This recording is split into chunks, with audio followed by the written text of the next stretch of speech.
అంగట్లో అన్నీ ఉన్నా అల్లుడి నోట్లో శని అన్న చందంగా మారింది ఇరాన్ పరిస్థితి. ప్రపంచంలోనే సహజ వాయువులు అత్యధికంగా ఉన్న రెండో దేశం ఇరాన్. చమురు నిక్షేపాలు ఎక్కువగా ఉన్న నాలుగో దేశం కూడా అదే. కానీ ఇప్పుడు ఆ దేశాన్ని విద్యుత్ సంక్షోభం వణికిస్తోంది. అసలే శీతాకాలం సమీపించడంతో తెహ్రాన్లో 0 డిగ్రీల ఉష్ణోగ్రతలు నమోదవుతున్నాయి. చలికాలంలో కరెంటు కోతలతో ప్రజలు విలవిల్లాడుతున్నారు. విద్యుత్ను ఆదా చేసేందుకు ఇరాన్ గత్యంతరం లేక కాలేజీలు, ఆఫీసులు, బ్యాంకులను మూసేసింది. అసలు చమురు కంట్రీలో కరెంట్ కష్టాలు ఎందుకు వచ్చాయి? పాలకులు ఎందుకు చర్యలు తీసుకోలేకపోతున్నారు? కరెంట్ కోతలతో ఇరాన్ పాలకులు బలహీనంగా మారారా? ప్రజల్లో తిరుగుబాటుకు ఇదే సరైన సమయమా? Watch this story. చమురు దేశంలో కరెంట్ కష్టాలేంటి? ఇరాన్ బలాన్ని బలహీనంగా మార్చిందెవరు? ఇరాన్లో ఖమేనీ తపనానికి నాంది పడిందా? పశ్చిమాసియాలో అత్యంత కీలకమైన ముస్లిం దేశం ఇరాన్. ఈ దేశంలో 83,647 కోట్ల బ్యారెళ్ల చమురు, 34 లక్షల కోట్ల సహజ వాయువు నిక్షేపాలున్నాయి. ప్రపంచంలోనే అత్యధికంగా హైడ్రోకార్బన్ నిల్వలున్న ఏకైక దేశం ఇరానే. ఈ దేశం నిత్యం 17 లక్షల బ్యారెళ్ల చమురును ఉత్పత్తి చేస్తోంది. అత్యధికంగా చమురును ఎగుమతి చేసే దేశాల్లో ఒకటైన ఇరాన్ ఇప్పుడు అష్టకష్టాలు పడుతుంది. ఇరాన్ మిత్ర దేశాలు పడిపోతున్నాయి. ఆ దేశం మద్దతు ఇచ్చే సాయుధ మూకలు బలహీనపడ్డాయి. ఇరానియన్లు ఆహారం కోసం అలమటిస్తున్నారు. సింపుల్గా చెప్పాలంటే ఆ దేశంలో ప్రజలు పడరాని కష్టాలు ఎదుర్కొంటున్నారు. ఈ పరిణామాలే ఇరానియన్ పాలకులకు ప్రమాద గంటికలను మోగిస్తున్నాయి. ఇంకో రకంగా చెప్పాలంటే ఇరానియన్ పాలకులు అత్యంత బలహీనంగా మారిపోయారు. ఇప్పుడు ఇరాన్ ఎదుర్కొంటున్న కొత్త సమస్య ఏంటో చూద్దాం. చమురు నిక్షేపాలు అధికంగా ఉన్న పశ్చిమాసియా దేశం ఇప్పుడు విద్యుత్ కష్టాలను ఎదుర్కొంటుంది. లక్షల మంది ఇరానియన్ ప్రజలు అంధకారంలో చిక్కుకున్నారు. శీతాకాలం సమీపించిన ఈ సమయంలో ఇలాంటి కష్టం రావడం అక్కడి ప్రజలను వణికిస్తుంది. ప్రస్తుతం తెహ్రాన్లో ఉష్ణోగ్రతలు 0 డిగ్రీలకు పడిపోయాయి. ఇలాంటి సమయంలో విద్యుత్ లేకపోతే ప్రజల పరిస్థితి ఎలా ఉంటుందో ఊహించుకోండి. దీంతో గత్యంతరం లేక స్కూళ్లు, ప్రభుత్వ కార్యాలయాలు, బ్యాంకులను తెహ్రాన్ మూసేసింది. ఇరాన్ వ్యాప్తంగా 13 విద్యుత్ స్టేషన్లు మూతపడ్డాయి. ఎందుకు వాటిని మూసేశారంటే విద్యుత్ను ఆదా చేయడానికి. విద్యుత్ కోతలపై ప్రజలు ఆగ్రహం వ్యక్తం చేస్తున్నారు. ఈ నెల 16న ప్రజలు తెహ్రాన్లోని రోడ్లపైకొచ్చారు. ప్రధాన హైవేను నిర్బంధించారు. రోడ్లపై టైర్లను తగలబెట్టారు. ఇరాన్లో విద్యుత్ కోతలు అనేది వినడానికి కాస్త వింతగా ఉండొచ్చు. ఎందుకంటే ప్రపంచంలోనే సహజ వాయువులు అత్యధికంగా ఉన్న రెండో దేశం ఇరాన్. చమురు నిక్షేపాలు ఎక్కువగా ఉన్న నాలుగో దేశం కూడా ఇరానే. ఇలాంటి దేశంలో విద్యుత్ కష్టాలు ఎందుకొచ్చాయి? కారణం, విద్యుత్ రంగాన్ని ఇరాన్ అభివృద్ధి చేయలేదు.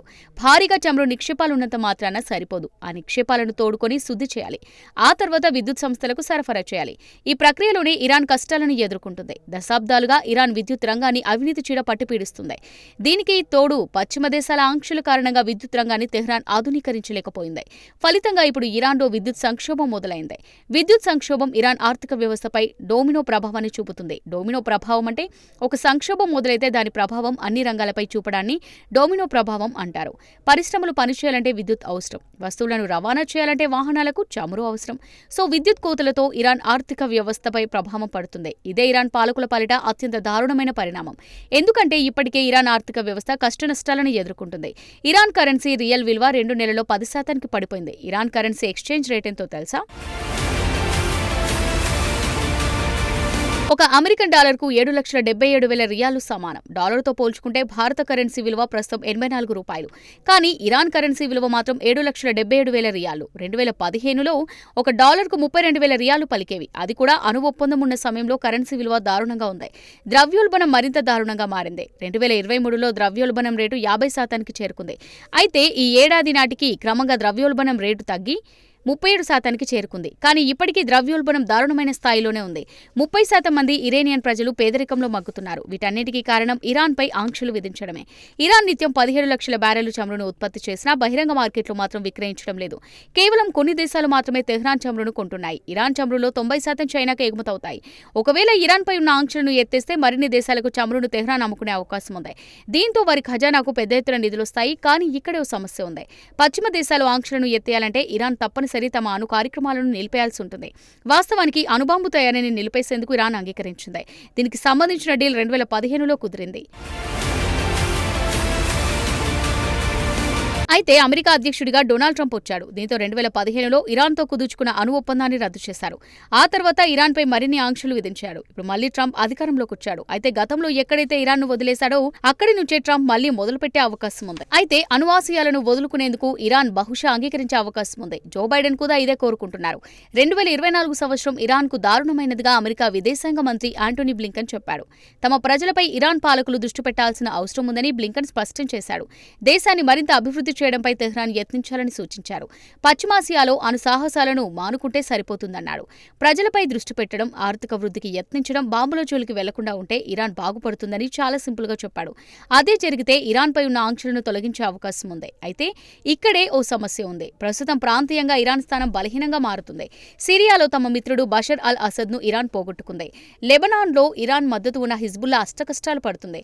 యెమెన్లో హూతీలపైన దాడులు జరుగుతున్నాయి. గాజాలో హమాస్ పూర్తిగా కుంగిపోయింది.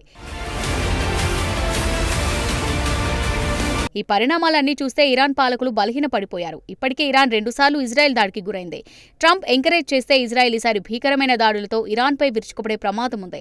దీన్ని బట్టి చూస్తే తెహ్రాన్ కఠినమైన స్పాట్లో ఉంది. అణుబాంబే ఇరాన్ పాలకులను కాపాడుతుందా? ప్రజల సంక్షేమం కోసం ఆంక్షలను తొలగించాలని తెహ్రాన్ కోరుకుంటుందా?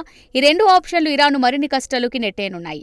ఈ విషయం Iran supreme leader Ayatollah Ali ఖమేనీకి చాలా స్పష్టంగా తెలుసు. ఈ వారం అతడు కీలకమైన వ్యాఖ్యలు చేశారు. సిరియాలో ఇజ్రాయెల్, అమెరికా క్రూరమైన చర్యలకు పాల్పడినట్టు ఖమేనీ ఆరోపించారు.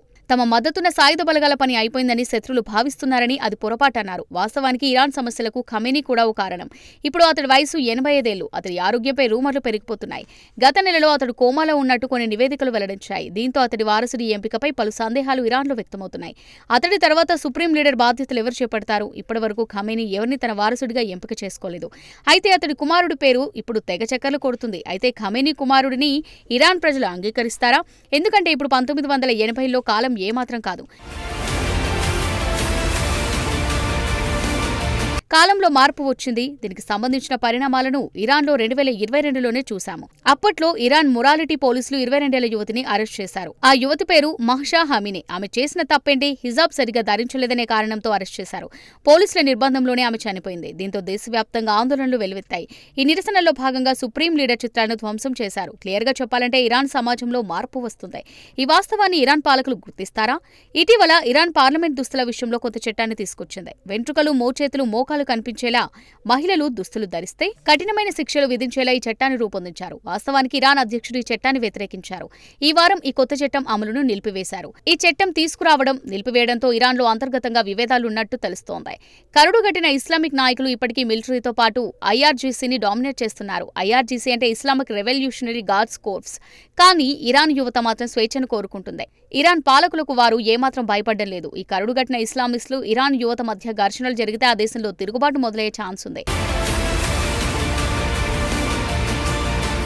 అందుకే ఇలాంటి ఘర్షణలు రాకుండా ఉండేందుకు ఇరాన్ పాలకులు యత్నిస్తున్నారు. కానీ ఈ ఏడాది చాలా దేశాల్లో తిరుగుబాట్లు మొదలయ్యాయి. ప్రజలంతా ఏకమవుతున్నారు. ఈ వాస్తవాన్ని ఇరాన్తో పాటు అణచివేత ధోరణిని అనుసరించే అన్ని దేశాలు తెలుసుకోవాల్సిందే.